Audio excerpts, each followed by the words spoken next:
Hello there guys, welcome back to Younes Talks Football, welcome back to a brand new video. I hope all of you are doing well today. Now this is one hell of a topic, talking about protests. It's been taken to another level at Old Trafford with United fans. We're going to get into the nitty gritty on what went down yesterday, historic scenes, and I don't think it's been done at least in recent memory, where fans have gone onto the pitch when the stadium's meant to be shut off to the public in order to protest. Unbelievable. Anyway, before we get into all of that, I want to let you guys know today's video has been brought to you and sponsored by the OneFootball app. Yes, you can get all of your information in relation to football on this app right here, as you can see to my left-hand side, your right-hand side of the screen. Any player news that you need to know, team news, transfer news, any videos that you want to see, highlights, anything to do with football as a whole, you'll find in the OneFootball app. Your statistics, scheduling, matches, fixtures, results, all sorts that you need to know is in the OneFootball app. So head into the description below, download the OneFootball app. The link is there for you to hit right now or after the video once you've finished with this video. Enjoy. Now, let's get into this craziness, absolute insanity. I couldn't believe what I was watching. Yesterday I was meant to do a watch along, and I started the watch along, and we were all waiting for kickoff. I was going to do Man United versus Liverpool and looking forward to it, especially as a neutral. Personally, I wanted Man United to win because that way it keeps Liverpool away from Chelsea. That way Chelsea get a nice cushion into the top four, and I'm just waiting for kickoff. Players haven't even arrived yet. What's going on? Fans have entered Old Trafford. Fans have entered Old Trafford, and when you look at the scenes, you see the security literally just opening the gates, going, go on, enjoy. Fair play. Just like Capitol Hill, where the police let the protesters into the building. There's not much one security guard can do when you've got hundreds coming at him. So I can understand why he might have just gone, you know what, I'm just not even going to bother, because there's just no backup. He's fighting a losing battle, and the fans went onto the pitch. There was a couple of issues at this point where I can understand the criticism. The damage to some of the cameras that were at Old Trafford. There was constant littering all over the pitch. They had to clean up all of that mess. That's not really much damage, if I'm honest. That's just a clean-up operation. But there was also the thing about Younes and the pundits where they apparently had someone throw like a can at them or something. Now that is uncalled for. That's uncalled for. But you're going to get an idiot. You're always going to get an idiot in these sort of situations. You're always going to get one. It's just the way it is. And this is why when we look at so many worldwide topics and worldwide issues that we want to resolve, you're always going to get a pluck of idiots. That's just not going to change. That's just not going to change. To try and eradicate all of them, you're going to have to kill all of them. It's not going to happen. It's just not going to happen. So when you look at the overall cause and the United fans going onto the pitch at Old Trafford to protest, some of you may be asking, what's the protest about? Let me fill you in with the cliff notes. So the Glazers bought Manchester United 15 years ago, or just over 15 years ago. They bought a stake in 2003, and then they bought the whole thing in 2005. So just over 15 years now, 16 years, the Glazers have been in control of Manchester United. Manchester United fans are not satisfied. United fans want them gone, and have wanted them gone for years now. They've been doing protests during games. They've been doing little protests outside of the ground on match days. They've been doing online campaigns, hashtag Glazers out. All sorts of things, green and gold, the campaign of you using the old United colours in order to try and get the Glazers out. They've been doing all of that for years. Haven't been listened to. So I'm not surprised that it's come to this. It's come to this where even during a time where fans are not in the stadiums, where everyone's been cut off, you can't go and watch a game, they've come outside the ground, they've found an opportunity to go right onto the pitch, and they've taken it to make their statement. Now, the aim of yesterday's protest was to get the game cancelled, to get the game to not be played. That was the aim, and they succeeded. They succeeded. The point of that protest was not just to try and influence the game on a local level, but to try and influence the game on a global level. And it worked, because not just did the game not happen, but fans all over the world were waiting for that game to happen. Their scheduling and their timetables have all been disrupted now because they made time to watch United versus Liverpool, and now there's no United versus Liverpool. So you've disrupted the global fan base. Not just that, you've disrupted the TV companies that were meant to be broadcasting this game. Sky Sports didn't know what to do. If you were watching Sky Sports, you'd see Roy Keane, Graham Younes, Michael Richards and the presenter, all of them just looking at each other like, okay, what do we talk about now? Any news? No update? Okay, are the players still at the hotel? Okay, players still at the hotel. Alright, nice one. What the hell do we talk about now? And you could just see all of them were hesitating. All of them were flustered. All of them didn't know what to do. Gary Neville, Jamie Carragher were just constantly talking about the protests and the fact that they supported it, which fair play to them. Graham Younes, not really, but I'm not surprised. Anyway, it tells you about someone that went onto the flipping pitch, between Galatasaray and Fenerbahce, and put the flipping Galatasaray flag in the middle of the Fenerbahce pitch, and all of a sudden now he's not an advocate for protests. Okay, we'll see where he goes from here on out. Anyway, the United fans have had enough. And to be honest, I support the cause. Some of you may be asking me, hey Younes, you're a Chelsea fan. How come you're not protesting against Roman? These owners don't care. There's a difference. I think it would be wrong to try and put all the owners into one bracket. Because you need to know the ins and outs of every single owner. Everyone's different, and that's the truth. When I look at it in terms of the football world right now, or in terms of England, let's focus on the Premier League. The Glazers don't care. FSG don't care, I would say. But I think they've done more for Liverpool than the Glazers have done for United, and Stan Kroenke's done for Arsenal. Now, he's the big one. As far as I'm concerned, United have had success under the Glazers, at least. With Alex Ferguson at the helm, they won the Premier League title. They've won the Champions League. They've won cups. They've done something. We saw under Mourinho, they won the League Cup. They won the Europa League. There was still some level of consistency. Now, this isn't all just about winning trophies. That's not the aim here. You want to know that the club are in good hands and under owners that care and are influencing the growth of the club by investing, by putting their own money into it and trying to really take the club to the next level. With FSG at Liverpool, you could say that to one aspect it's happened because they've won the Premier League title, but there's many Liverpool fans that through the years, up until now, even with Klopp's success, know that FSG just don't care. And it's just their profit they're concerned about. And they're entitled to that opinion, and to be honest, they know their club better than me or anyone else. So they're saying all of that, cool, I'll take their word for it. United fans, same for the Glazers. They just know that the Glazers don't care. Arsenal fans, flipping out, everyone knows that Kroenke doesn't give a crap. Let's just have it right. Does not give a damn about Arsenal Football Club.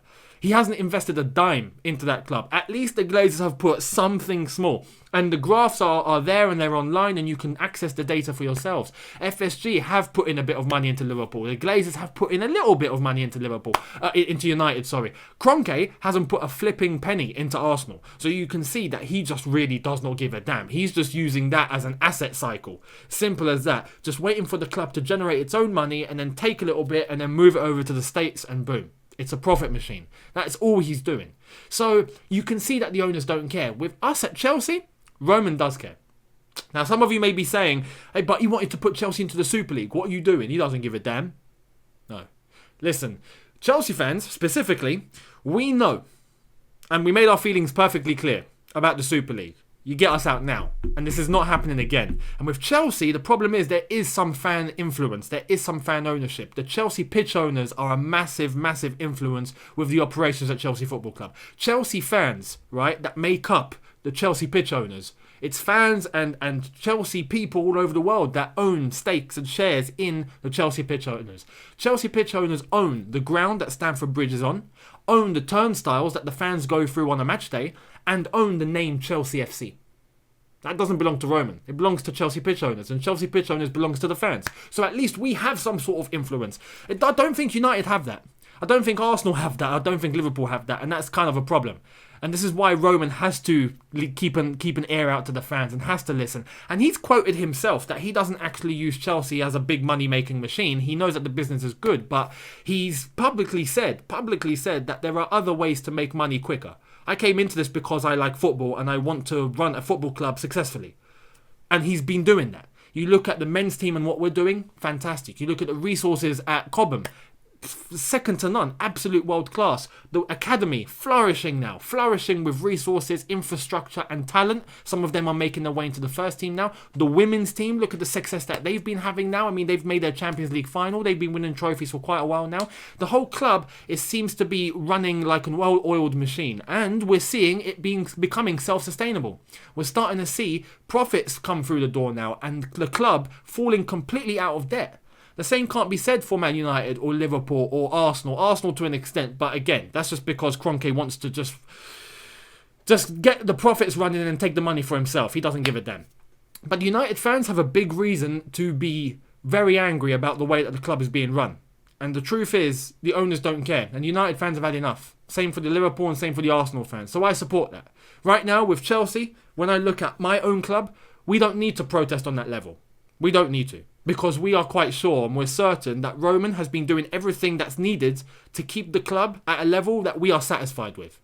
You know? Now, the Super League was definitely one big mistake. And we made our feelings clear. There were protests outside of Stamford Bridge. Petr Cech came out and received boos because of how angry the fans were. Half an hour after that happened, Chelsea withdrew from the Super League, being the first team. Roman pulled the plug and he was the one that gave the green light to do so. So you could see that Chelsea themselves were waiting for a reason to just withdraw from the Super League. They didn't want a part of this, right? They just wanted a reason to pull the plug, and they got their reason and they did it. So fair play. Now, Chelsea fans have made it perfectly clear. If you do that again, there's a problem.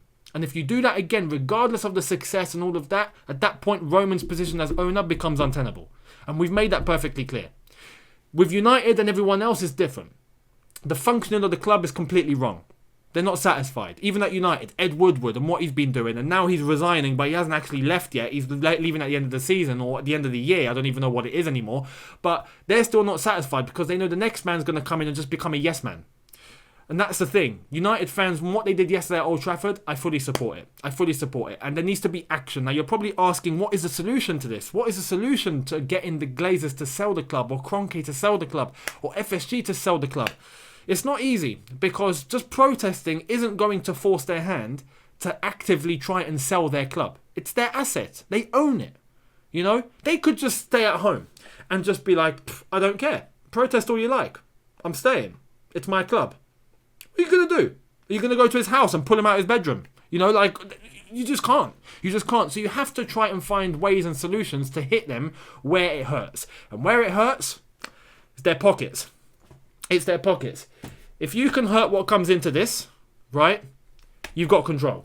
So, in order for United fans to get action going, they need to not buy from the megastore anymore. They need to stop buying merchandise. They need to just stop putting money into whatever is Manchester United.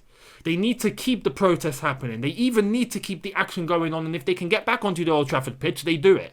As simple as that. Or next time, for longer. They have to start taking drastic action. But just as long as no one gets hurt. The one thing is, we don't want violence. You don't want to hurt anyone. Right? There is a way to make your feelings perfectly clear through this in the ways that I've just mentioned, by not actually hurting anyone. Simple. Like going onto the pitch at Old Trafford, cool. You haven't hurt anyone, but you've made your statement perfectly clear. Next time, make it longer. You know? Maybe you have to occupy. Maybe do something. I don't know. But the truth is, you have to make sure that the money isn't coming in for the Glazers. Now, it's tough with Man United being a global brand and fans watching all over the world. But if you're able to stop games from happening like we saw yesterday, boom, there's a problem. If Man United got deducted points now, and all of a sudden their league position becomes an issue, and all of a sudden they might not qualify for European football, and all of a sudden that has a domino effect, and because of that, money doesn't come in as it should, maybe the Glazers will take notice from that. There's going to have to be a sacrifice. You might even have to sacrifice the results that you see on the pitch. You might even have to sacrifice what you see Man United perform in terms of a season in order to get the objective and the aim that you want. You might have to sacrifice form. You might have to sacrifice and see United finish mid-table. You might have to see that. But are you willing to take the hit? That depends on United fans. That might have to be the action that's taken in order for the Glazers to go, you know what, it's not worth it anymore. And then put the club up for sale. Maybe. But anyway, I support the cause and I support what Man United fans did yesterday. And same goes for the Arsenal fans and same goes for the Liverpool fans that are protesting. I know Tottenham fans, some of them were angry, but they didn't really make their feelings perfectly clear when they tried to protest with 20 people outside of their stadium and a band playing on a flipping guitar. I mean, it's just like, what? You know, if you're going to do it properly, do it properly. You know, it's as simple as that. Anyway, let me know your thoughts in the comment section below in relation to the Man United protests and your thoughts on it all. Do you agree with it? Do you disagree? Do you think it's the right way to do it? Do you think there are other ways for Man United fans to pile pressure on the Glazers and to get them to sell? Because as I've said, at the end of the day, you're going to have to force their hand. If not, they ain't budging. They ain't budging.